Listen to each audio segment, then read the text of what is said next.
Welcome to GovCon Unscripted, where we dive into the unfiltered stories and strategies from all around the world of government contracting. Join host Chelsea Roberts as she explores how to navigate, thrive, and win in this complex but lucrative industry.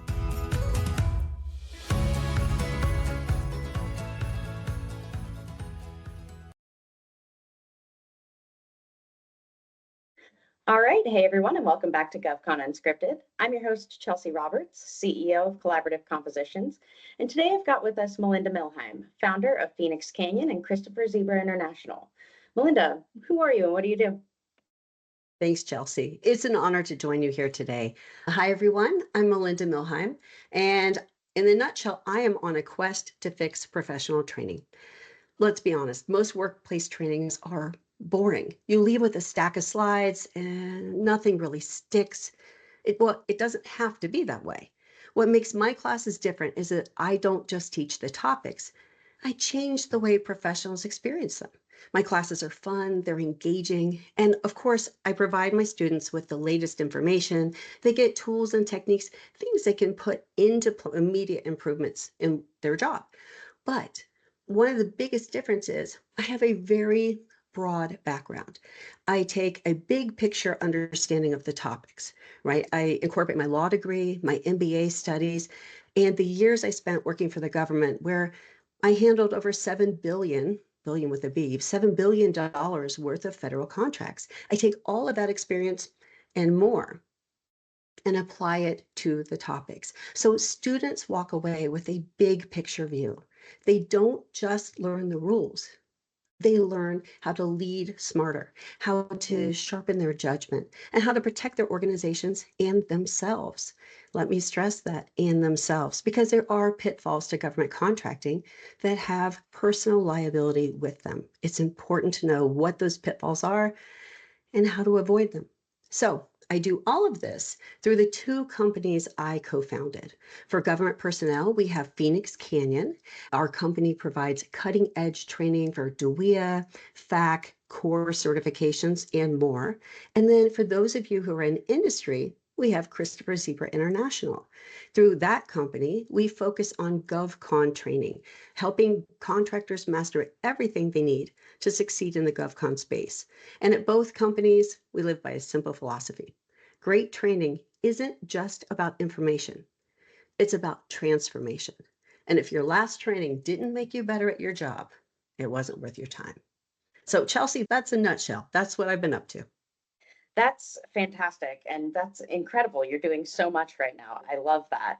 It's not often that people on the industry side get the direct from government word of mouth and experience from somebody who's been on that side of the fence that can provide them the lessons and training that they need from that perspective. And it's also oftentimes the same vice versa. Folks on the government side don't really get that experience from somebody who's had that experience in industry and had the opportunity to participate in industry and provide that firsthand knowledge.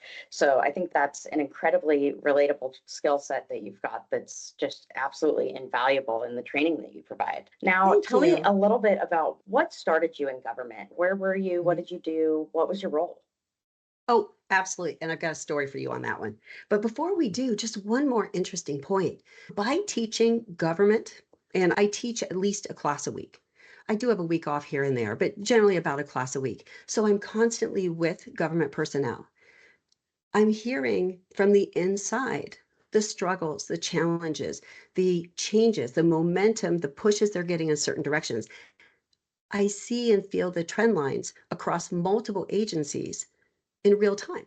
So when I then teach government contractors, it's not that they're giving me secrets. Like nobody's giving classified information or anything, but I can take that information and say to contractors, hey, look, here's what the government wants from you. Here's what they're complaining about. Here's what you're doing wrong. And here's how we can fix it. So I just want to throw that in there too. It's kind of a unique position to truly have the ear of both sides.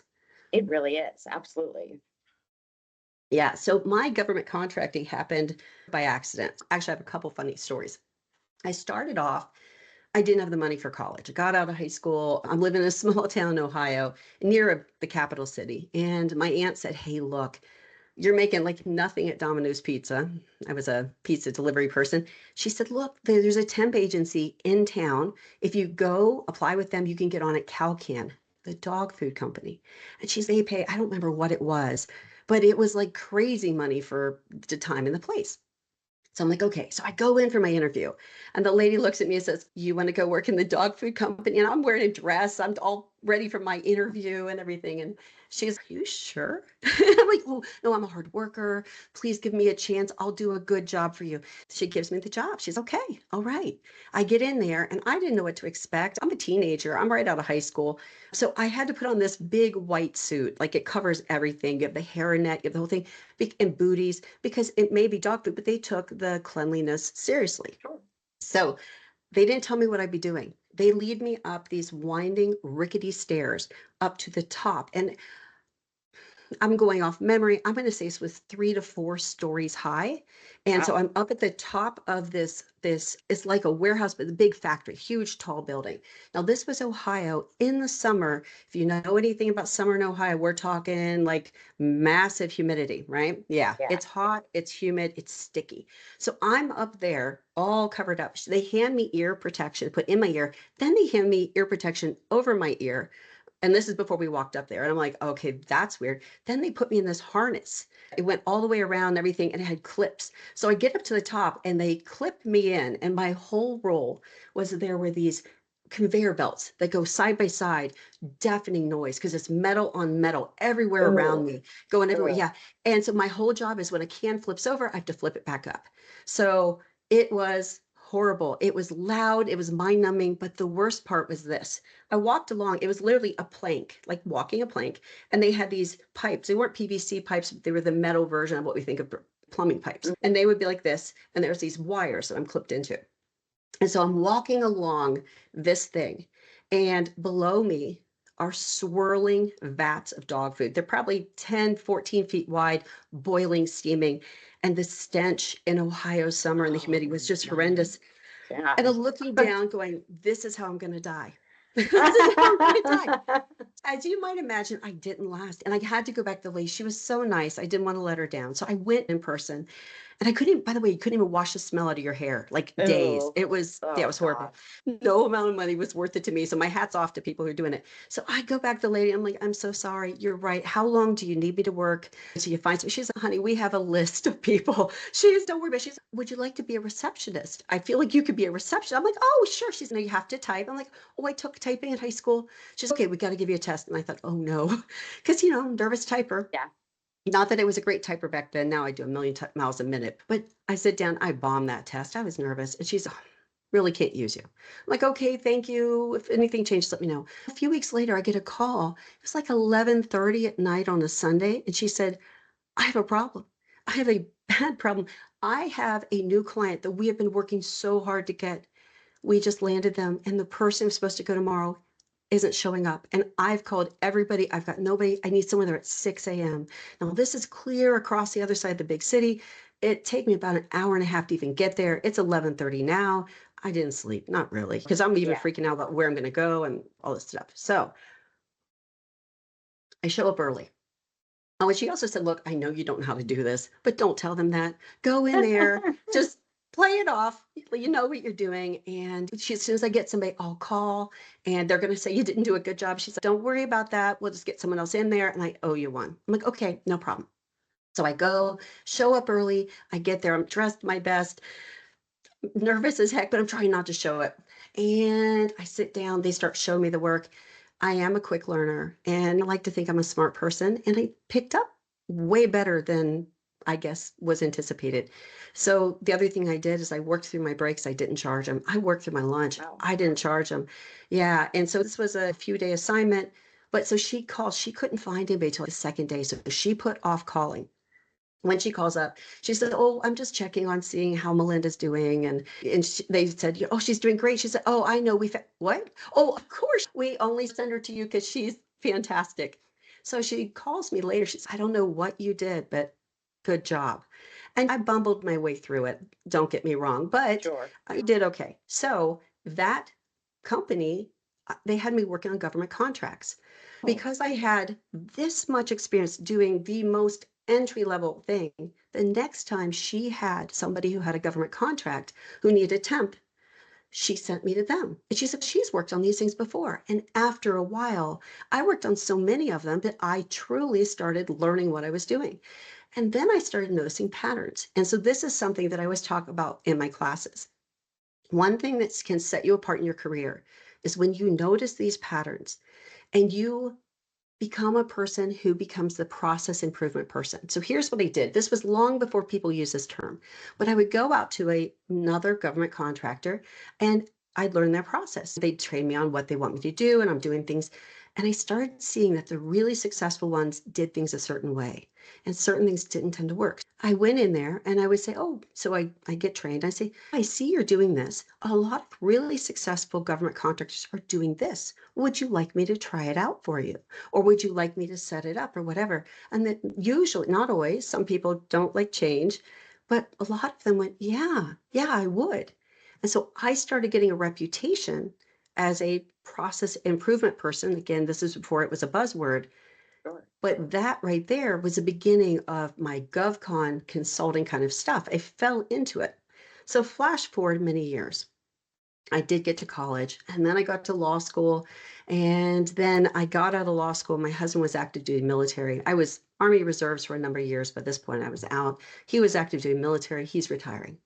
And so we are at this crossroads in life. We can do something brand new. He's getting out of the service. I'm getting out of law school. Where do we go? What do we want the next chapter to be? So we made this bet. And we're like, okay, you put in jobs, I'll put in jobs. Whoever gets a good job first wins. They decide where we go. And we're like, oh, okay.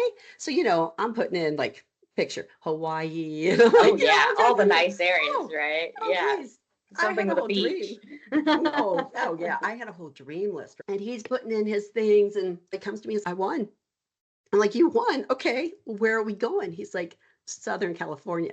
Now remember, I grew up in Ohio. I watched all these TV shows about Southern and Oh, movies, yeah. and I'm picturing what Southern Ohio, or excuse me, Southern California is. I'm like picturing anyway. They know it's not on the coast. I'm like, oh, okay. So my dreams of the beach went away, but I'm like, okay, that's still cool. I'm picturing like Yosemite, right? I went there as a kid. That was pretty. Yeah. No, we went. No, we went to China Lake. I don't know. Oh, China Lake. yes. So Oh. like my dreams got dashed because we were in the middle of the Mojave Desert, 7 miles long, 3 miles wide. That's it. And it was a secret squirrel place that started during the Manhattan Project that Right. literally was not allowed to be on the map until 1970s. They even changed the name of the town officially so that it couldn't be traced the same way.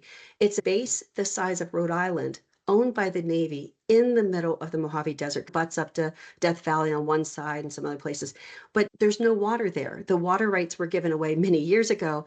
Trees can't even grow. You literally have nothing but just a little bit of sparse, whatever. It's rough. Now, people love it. There are people out there who are going, why are you two laughing about this? I can hop on my ATV, go for hours. And for California, it's much cheaper. It's still expensive, but for California, it's cheap. There are people who love it. Oh, not me. It sounds like not you.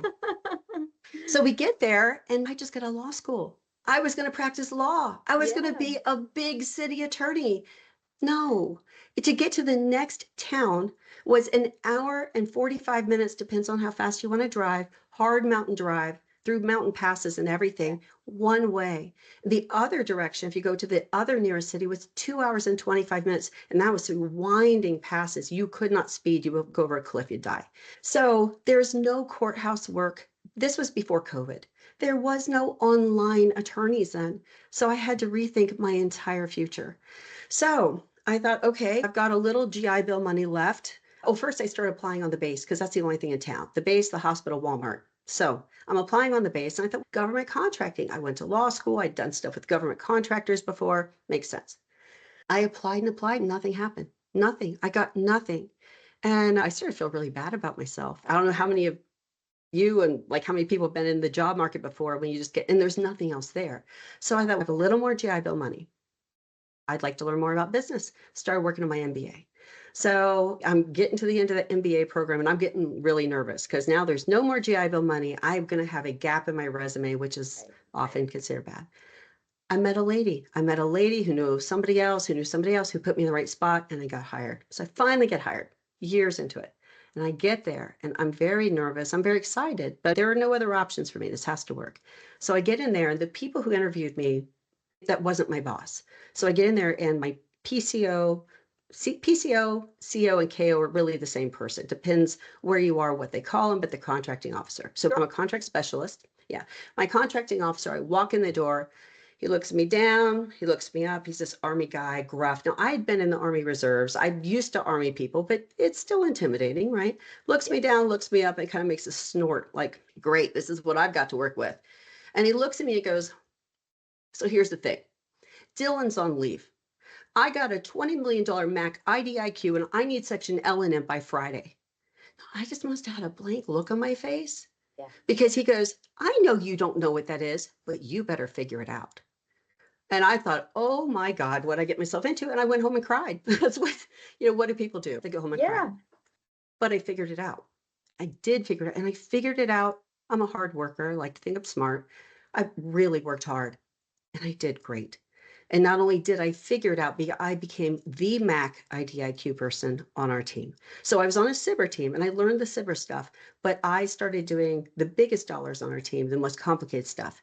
And just when I figured it out, just when I knew what I was doing, felt comfortable, they're like, hey, you're going to go do this now. And that was the story of my career.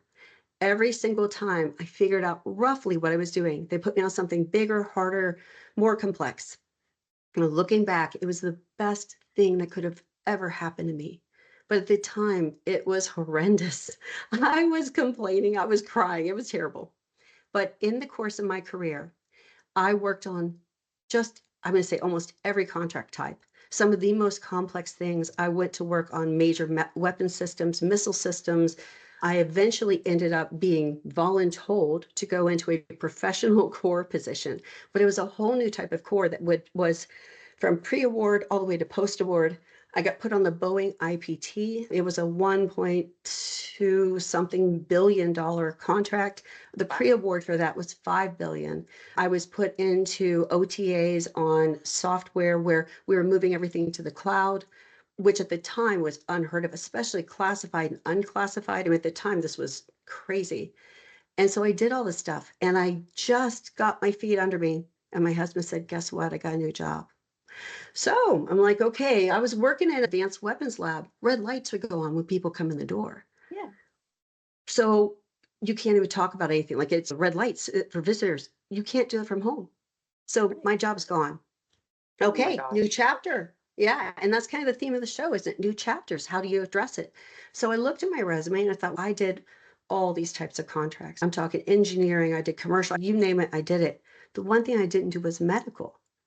Well, Health and Human Services, Indian Health Service, something totally different would round out my career. They were hiring. I took that job.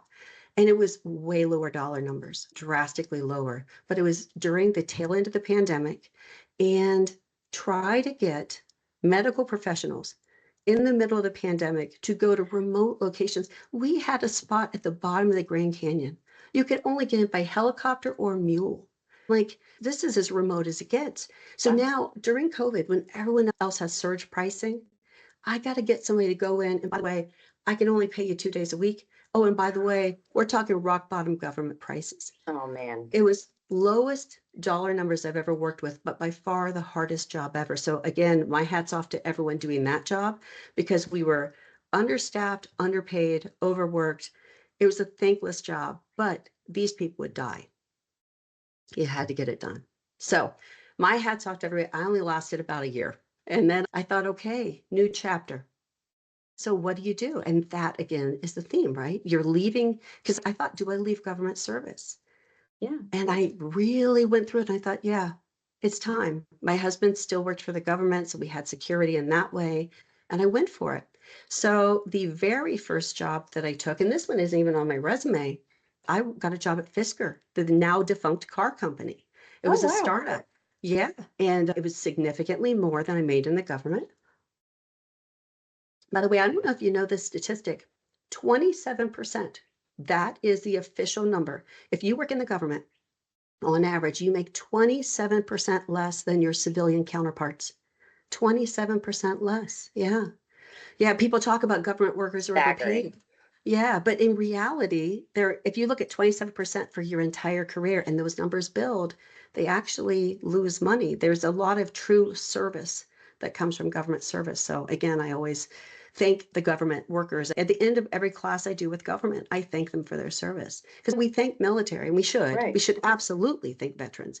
But what about everyone else working for the government? Who do the work for us every day, keep the government running, keep the healthcare running, keep all of it running. And thanks to them. So anyway, it was a tough thing. I made the decision. I'm going the dark side. I'm going to make some money. So I go to work at Fisker, and I was only there a few weeks before it was a startup, and they're now bankrupt, Yeah. famously bankrupt. And it was very obvious that's what was happening. Oh. I went ahead and I actually got it right after I started at Fisker. I got a call from a recruiter who I had talked to during my process of job hunting. And she said, I've got a job for you. I'm like, oh, thank you, but I just got hired somewhere. She said, no, you need to listen to this. And I'm like, but listen, I just took a job. I can't quit it. She's, this is way more money than you've ever made in your life. It's double what you made in the government. It's a director position. I'm like, Oh. okay. And Fisker was going down. I knew that I was going to be out of a job in a short period of time. So I went ahead and jumped. And so again, this is not on my resume because I was only there a short period of time. I took what I thought would be my dream job working for a government contractor, a big name company I'm not going to mention, crazy money, director position, lots of benefits. It was good. I was there a short period of time. They made me the compliance officer. Fantastic with my background, total fit. I'm your person for that. They were doing things shady. Oh, no. They tried to force me to put something on a government document that, at the bottom says penalty for lying on Yeah. this is, I think it was like $10,000 and a year in jail or Yeah. 2 years in jail or 5 years, whatever it was. Maybe it was 50,000. I don't remember, but it was enough that you go, oh, not that I would lie on a government document anyway, Sure. but no, I'm not going to. And without giving it away, they're like, they'll never know that because you had to declare these certain types of contracts you had. And this was a required document. It was something that had been put out by Congress that everyone had to comply with this stuff. So this document was this long spreadsheet that the government had sent, 26 tabs, if I remember correctly. Yeah, it was It is. huge. Yeah, it was the kind of thing it takes a month to put together. But one of the pages was if you have any of the contracts that have anything to do with this, it had to do with national security, you Sure. must list them. And then in particular, it also wanted if you have any contracts with NASA, with NOAA, different things. We had contracts with NASA for things on the Mars rover. They're like, Yeah. tell them we don't have any. I'm like, government knows we're working on Mars rover. And they're like, they won't know. And then they're insisting I sign up. It got to a point that if I didn't sign, I was going to lose my job. I was going to be fired. And in fact, on a Friday, when I said, look, we cannot submit anything illegal. We're not going to not tell the truth in government compliance. You can't do it. Yeah. You don't have to go to law school to know that. I get a phone call from the big wig. So my position was there was the CEO, CFO, and there was me. I was third down this big company. So I get a call from my boss, who's second to top. And it sounded like something from The Godfather. It was like, the boss isn't happy with you. Literally, that's how it opened up. And I'm like, wow, this sounds like a movie. The boss isn't happy with you. And he goes on to say, he's sure I'll do the right thing. Take the rest of the day off. Think about it. I'm sure by Monday you'll be ready to sign. Oh, I thought about it. I thought about the fact that my career, my integrity, my professional ethics, and honestly, my freedom as well, not going to Yeah. prison, was worth Yeah. far more than a very highly paid job at a prestigious company with a great title. And so I thought about it and I put my plan in action and I outlined everything that had happened. I went into the office on Monday morning. I cleared out my desk. I sent that email that I had already, I did a couple things I had to do, make sure everybody got what they needed because I wasn't going to leave anyone in a lurch. I sent off the emails and whatever. I took that email I'd already had prepared. I sent it out, CC'd to HR and everyone else, outlining why I was leaving this compliance issue. Walked straight down to security, said, here's my badge, here's my laptop. Will you escort me to the door? And yeah, I thought about it and I left. But my entire career was smashed. I had left government service. Perhaps I could get back, but it would be hard. It would take Yeah. time. I'd gone to a startup that was I thought from the outside, everyone thought look how much money people put in. We all thought it would be great. But when I got inside, I was in the legal department. I went to the meetings and I heard what was going on. The company's going down. Yikes. From there, I got my dream job. I'm now a director, big title, more money than I've ever seen in my life, literally more than double what I've been making in the government.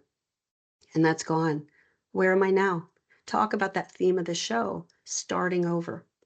So now I had to do this inventory, and this is the inventory that I assume everybody who leaves government service probably has to do.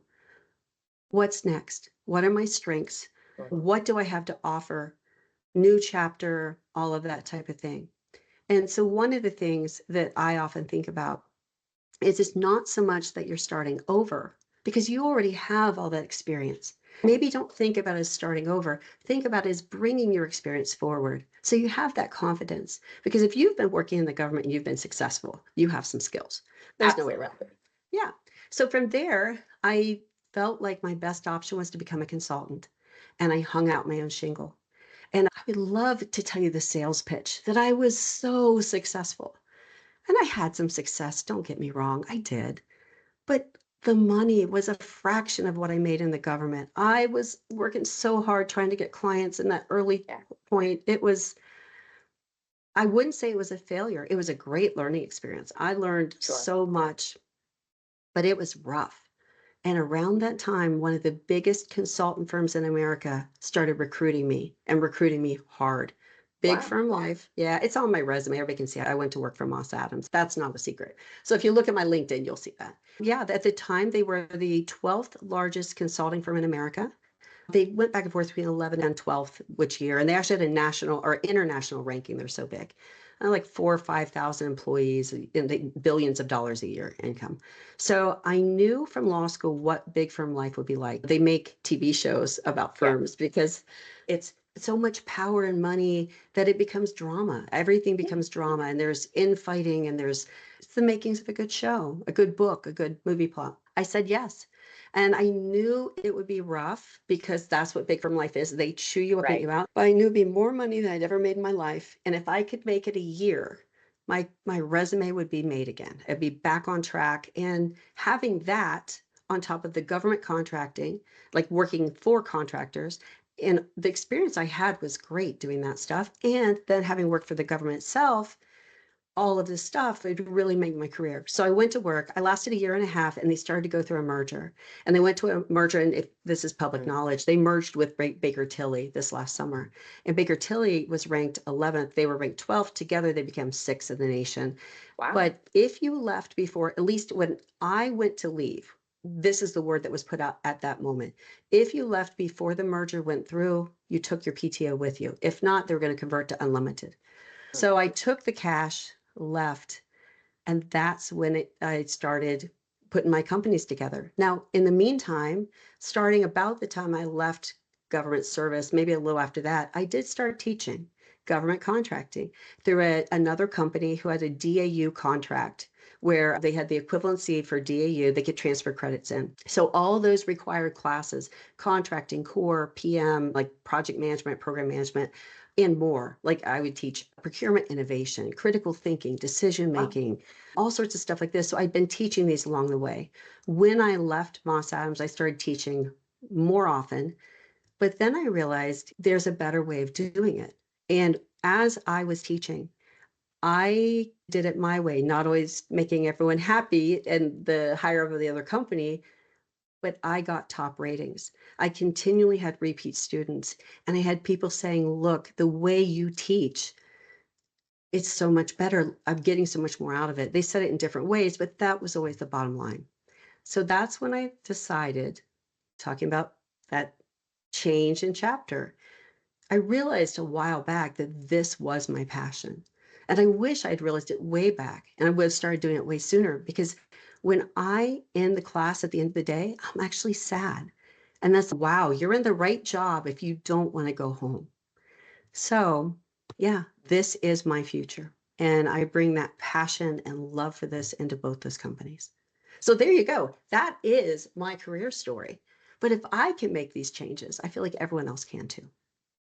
That is quite a few changes to make. And it sounds like some ethical and moral hurdles that you had to overcome. And ultimately, working within a startup is not easy. It's not for the faint of heart. And working Yeah. with a startup, you can see that it's failing from the inside, then it's probably failing from the outside too. So that's not only a challenge to get through, but it can be really discouraging, I'm sure, Yeah. when you're in that position and you feel Yeah. like, I just got brought on. This is a brand new job. And all of a sudden, it's not so great and shiny. And it sounds like that was the same from your experience with that large government contractor.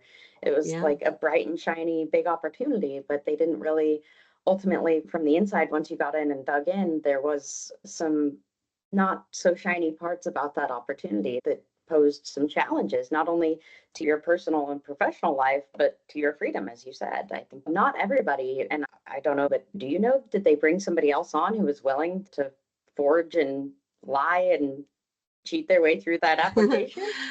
I will say I'm in contact with my former employees from there, and they did not fill the job for a while. They did eventually fill it. And I quietly asked one of the former employees what happened with that form. I don't think I can say. But Sure, sure. yeah, I will say so. You might think the lesson is be careful what company you go to, but they're truthfully from both. From the outside, I actually read the financial statements on Fisker Sure. before I went to work there. Like I did my due diligence. I went through everything that was out there because I was leaving government contracting, government work. And I had a family, I had kids, we have a mortgage, and I had to make money in this. I wanted to be very careful. Even if you do all that, when you're going into the civilian world, there are no guarantees. You can get hired, you can get laid off the next week, you can get fired, you can get, that's what you lose in leaving government. Now, I guess you can say in government, there are no guarantees either. Many agencies Right. have ripped literally 1/3 of their contracting Yeah. staff. I don't know. Is there safety anywhere now? I don't know. But yeah, so it's really challenging. Yes, do your due diligence on companies, but you just don't know what you're going to end up with till you get in there. And that's an incredibly valuable lesson for folks that are listening today. There's ultimately no guarantees that where you land is going to be your forever job. I think a lot of people go into government, especially within government work, and at least before this massive administration change, were under the impression that this would be their forever job. This would be their career. This would be something that would have security for as long as they were willing to work. And I think a lot of them have found out in not so fortunate ways that's not exactly the guarantee within government work. And there ultimately are some pitfalls that can result in you not having that job security and having to go out and find alternative work and find different things to do. So I Mhm. think that's an incredibly valuable lesson. And it's unfortunate, but I think that it hopefully is guiding people into positions where they're more happy and they're finding their joy and they're finding their passion, which it sounds like you've done. I feel very fortunate that because I know a lot of people, it's funny. I said to people, I figured out what my passion is. And I can't tell you how many people say, I wish I had. I wish I have. I still can't wait till I do. I think it's funny. It's hard. We tell people to pick a major. A lot of Right. people, you're in high school. What do you want to do? What major do you want? I had no idea at that age that this type of thing would make me so happy. Had I have known that, maybe I would have gone a different path. But had I gone a different path, I wouldn't be nearly the instructor I am now because that's what makes it different for me. I truly bring in all of that background, the MBA business type background, the law studies. When I go into a class with cores, what surprises me, I do a lot of core training, core refresher, core 2, core 3, all the stuff. How many of them don't realize the legal limitations of their boundaries and they're literally violating the Anti-Deficiency Act, I wouldn't say on a daily basis, but close to it. That comes with criminal penalties. Like that same thing I talked about, I could go to jail if I did the thing at the one company. They experience that same type of threat. If you want to look at it that way, from the SWOT analysis, strength, weakness, opportunity, threat, they're experiencing that and they don't even know it. So, my thing is if you are put in a position of responsibility, at a minimum, you should know how to protect yourself. That's one of the big things I focus on in class, but I think it's that in the civilian world too. I think it's very important for government contractors to understand the boundaries of what they can and can't do, what can be done under FAR clause, what shouldn't, and what absolutely must not be done. I think the same need for education to keep yourself and your company safe, it applies to both sides. Everyone needs to know the rules. And you're able to teach these rules and instill these rules in your students based on experience, which I Yeah. think is phenomenal. Not everybody gets that experience and they just read the book, they'll take the test, and then Mhm. they'll go and say, okay, now I can teach everybody else how to do it. But they don't have that practical application skill that they ultimately are able to look back on and leverage, and being able to then convey that into other folks, government contractors, government employees, government servants. They're not ultimately able to make those connections as well as folks that have had that firsthand experience with these things, which I think Yeah. is an incredibly valuable trait and skill to have, to be able to convey those lessons that you've learned firsthand to your students. Thank you. And I love that you put it that way. And so thank you very much. First of all, it's such a kind thing to say. But then I think about people leaving government service and then they have that question of what now? What do I Yeah, have to offer? What makes me special? I think about that because a lot of people in the government have these sometimes tough experiences. Like yeah, you, maybe you had a boss like mine who said, hey, you better figure this out by Friday. And right. you did. So those triumphs you had, those lessons learned from something that went wrong, taking Absolutely. those, yeah. And so you start thinking about what can I do with it if I worked in the government? So you could go through some of these routes I went through. You could work for a big contractor, of course, or a small boutique contractor. Right. You could become the civilian equivalent of whatever you're doing. So if you're a program manager for the government, or you do some role that has a program management element, especially if you have like that PPM license Right. certificate for the government, you could go be a project manager. You could do other things like that. And sometimes if you take those skills and just add a small certificate, I shouldn't say small, they're a big deal, don't get me wrong, but like Sure. you get that PMP certification from the outside for PMI, the Project Management Institute, or you go to NCMA and get your CFCM, or there's another certification you can get from NGMA, the National Grants Management Association, things like that. You can plus up with those that can make you really competitive in the civilian or GovCon market. But then also, that idea, do you go out on your own? I know you have experience with government contracting. It can be a challenging field, but it can be rewarding. What do you think about the field? If somebody said to you, I'm leaving government service, I'm thinking about starting my own company, what would you say? I would encourage them, because ultimately there's too few servants and servant leadership roles in this industry that are actually putting their work back into the industry that is serving the government. A lot of folks have just turned and gone back to the big guys. They'll go straight back into big government contractors.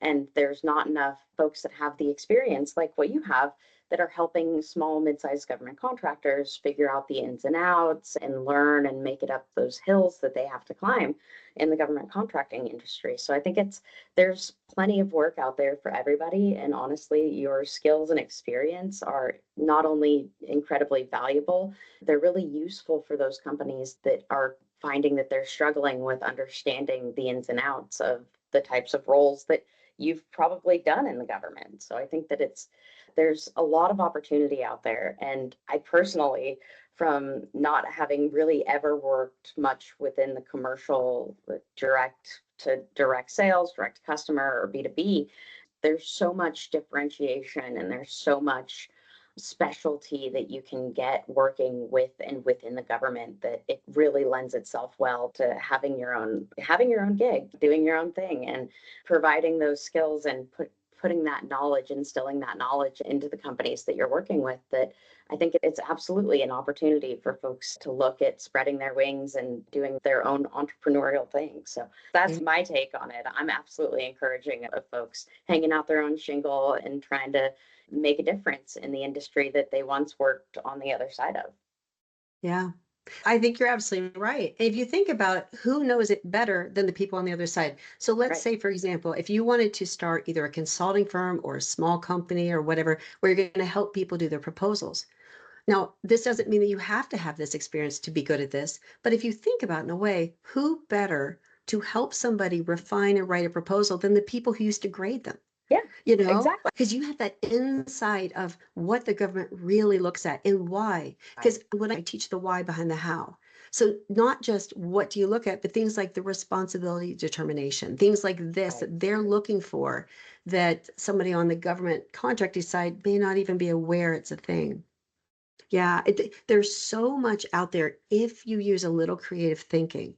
Those skills transfer beautifully. And when we think about government contracting, a lot of people think about DoD and they Right. only think about DoD. But there's a whole nother world of agencies. I often teach FEMA, CMS, I teach ICE, I teach Border Patrol. I've even taught the Capitol, like the state building, Capitol Police Department. I teach HHS, IHS, like all, I could keep going. A lot of them, VA and everything, deal with healthcare. There Right. is a huge industry out there with healthcare. So if you have any type of background, if you're dealing with insurance, if you're dealing with Medicare claims, Medicaid claims, if you're dealing with hospital or hospital facilities, there is a whole world of civilian jobs out there just waiting for people with your skills. And those skills really translate well across that fence, across the border from government to industry.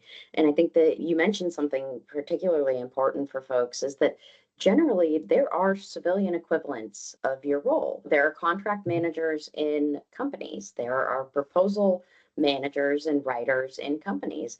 Mhm. So, for those folks that are on the government side that are managing contracts, that are grading proposals and reviewing proposals, and acquisition packages, all of those roles are essentially not one for one the same, but they're so incredibly similar on the industry side. That's something that you can essentially mirror your skills and that experience that you gained in the government in industry, and it Mhm. works really. It's effective for both, I'm sure, your skill sets and for the folks that are hiring, because they ultimately need those experience that has been on the other side of the fence. And like you're saying, who better to grade a proposal than somebody, or who better to write a proposal than somebody who's graded them and knows what they're looking Mhm. for.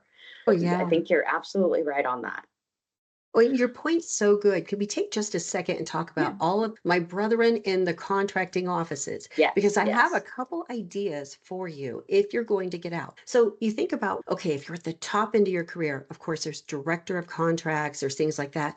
But what about people who aren't at the top end of their career? Right. Maybe they're not at retirement point, but they're newer. There are still roles. You mentioned contracts manager. Now, some places will call it contract singular, some will call it contracts plural. Right. So when you're looking, make sure you look for both out there in the Right. industry. So typically, the contracts manager will be more of the more mid-level. Now, some companies will have the entry-level position called contracts manager, Yeah. and some will have the extremely advanced. So this is not across the board, but contract administrator, that's another term to be looking for because sometimes contract administrator is like the very beginning and other companies use it for high end. So you need to be looking all these terms. Another one is look for the word procurement.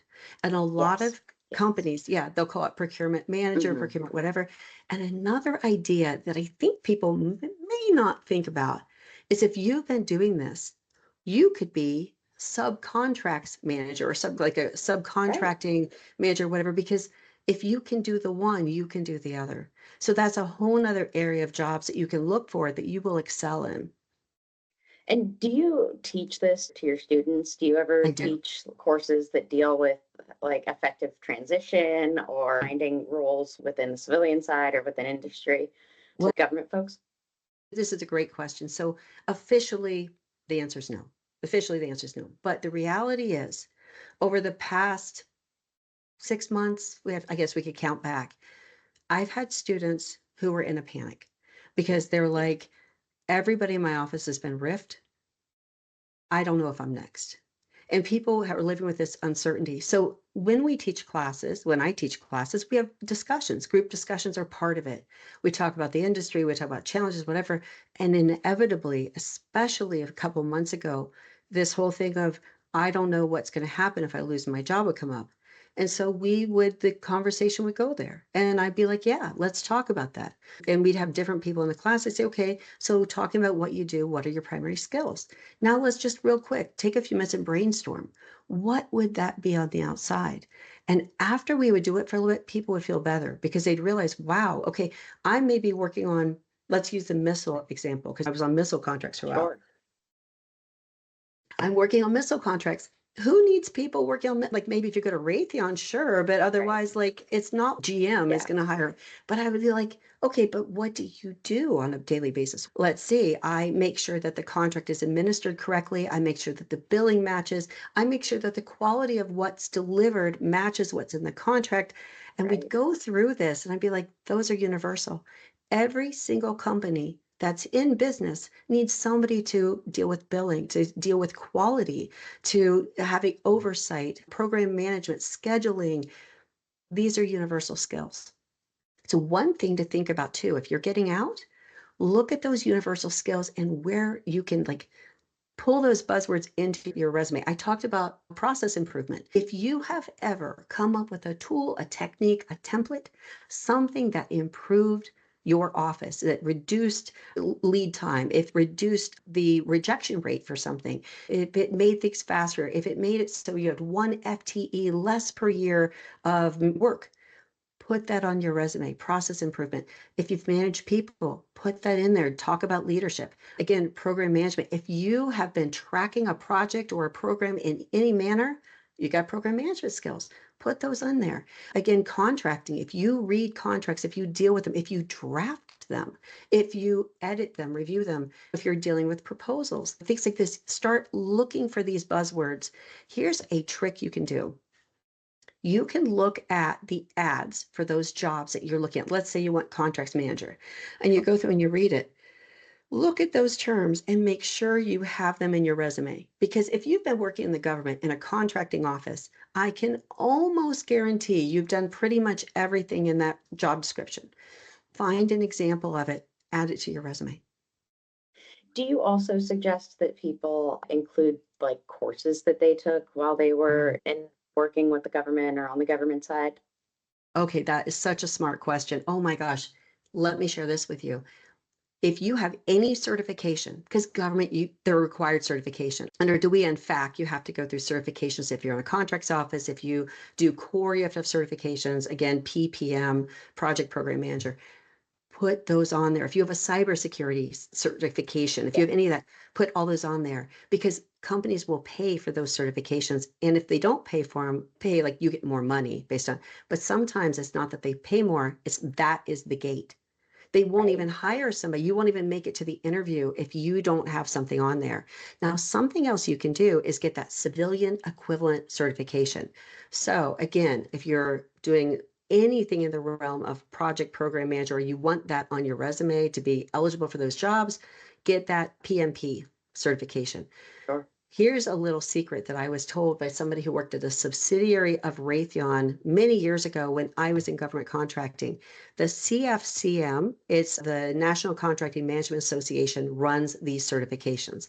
That's basically non-government equivalent of those DOE and FAC certifications that everybody who works in the government has to get. He was telling me back then, now this was a while ago, that if you had CFCM behind your name, so you study, you take the test, that's what Sure. it is. $20,000 that the Wow. large contractors like Raytheon would give you $20,000 on average higher salary if you had that. Now, probably not now, all the money's gone away with Doge and whatever, but there was a while that the government would pay for you to take that certification. At least when I was working at the Navy, that was fairly common. I don't know that it is now, but even if you had to pay for it yourself, it's a relatively small investment. I don't know how much it is. I think it's a few $100s. You might want to take a prep course before, Sure. but that amount of an investment, if you could turn around and get $20,000 more a year, the return on investment, I would do that every day. You know what I mean? Every day. Every That's day. Absolutely. Now, do you teach those kind of courses and do you teach certification courses? Okay, I love this. We are going to start teaching those prep classes. We haven't launched it yet, but that is coming because that can make such a difference in someone's career. Yeah. Now, as far as the certification courses for the government side, yes. So I currently, and in the past, I've taught them through another company, but our company is in the process of finalizing the DAU equivalency. You have to go through a whole thing because it's literally transfer credits, just like you have at a university. Oh, So we wow. have to go through yeah, everything. It's very stringent and rigorous process. So first your company has to go through a process where they look at your company and if are you even good enough to teach this? Do you have all of the qualifications and Sure. everything? And then once your company is authorized, then every single course that is going to be transferred to DAU, every single one has to go through an authorization process where they go through all of your curriculum, your training plans, everything, your methodology. So we're in the process of completing that.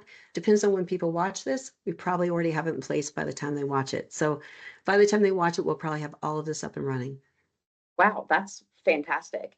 Yeah. And so if folks are either on the government side or on the industry side and they want to take a course from you, how do they Mhm. do that? Oh, fantastic. So you go to our websites. So the Phoenix Canyon is for government side. So we can do any, by the time you see this, depending on when you see this, we should be able to do any of the government required courses for transfer credit, just as if you went to DAU itself, you get it from us.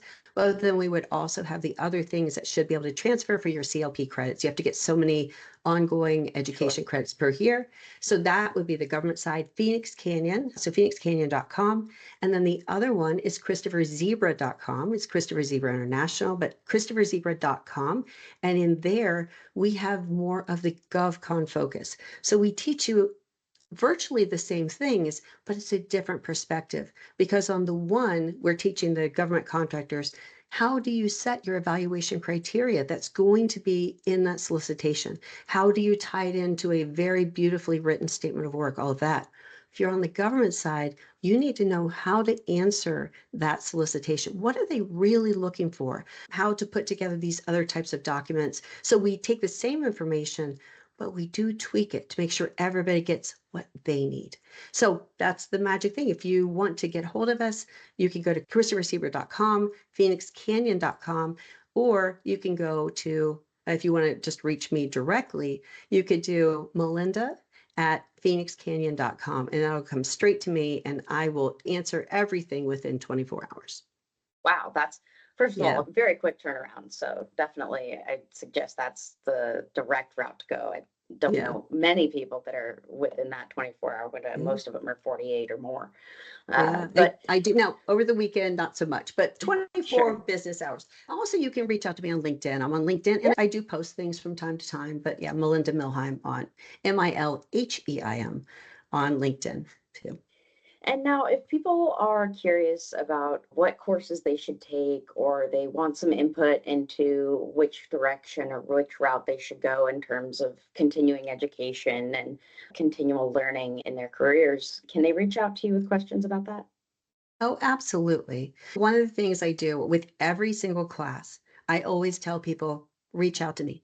Anytime, if you have a question about anything we've talked about, if you want to keep the conversation going, if you want to bounce ideas, I'm always around. And I tell the students, that's not just now, that's 6 months from now, that's a year from now. I'm like, if you reach out to me in a couple of years, say, hey, I was in your FPM 133 class. I had this question for you. And I do. I get students who'll reach out and they'll say things like, hey, when I was in your class, we talked about such and such. Can you give me that reference or that resource? Yeah, and I always enjoy catching up with people. That's one more thing, I guess, another lesson for people watching. Networking, it's not a Yeah, new idea. We didn't make it up, but we were right. both over here going, yeah, of Yeah. course. Getting to know people in the industry, expanding that professional network. And I often talk about in the classes. And so I'm always honored when people choose me to be in their professional network. I think at this point, I have around 10,000 people on LinkedIn. And I always say yes, unless it's something that's clearly some sort of scam. I keep getting things from, it's supposed to be the Prince of Dubai or so. I don't, Yeah. it's clearly not a thing. But beyond those, I always say yes because I find that I meet such interesting people and that networking, you never know when that person is the person who can answer a question for you or can become the next best friend or somebody you might work with in the future or whatever. Yeah. You never know when somebody that you meet on LinkedIn, like us, might get your next opportunity right in front of you. That's right. You never know. And see, it's been such a pleasure meeting you and all of this. Our conversations offline, you've given me great ideas and wonderful things. And so I've already been enriched by knowing you. Likewise. And I'm sure our audience is going to be enriched with all of the valuable information that you've shared on this show and ultimately the opportunity to learn from you someday. Oh, thank you so much. I love teaching. It is, again, I say it's my passion over and over again, but it truly is. So I would be so happy and honored to see all of you out there in my classes at some point. Thank you so much for coming on the show today, Melinda. It's been a fantastic conversation, and I'm sure our audience will find it incredibly valuable. Go check out Melinda on LinkedIn, find her at phoenixcanyon.com or christopherzebra.com if you are interested in learning more about the government contracting space or just interested in furthering your career. Thanks, Melinda. Have a great rest of your day. All right. Thank you. And bye, everyone. Thanks a lot.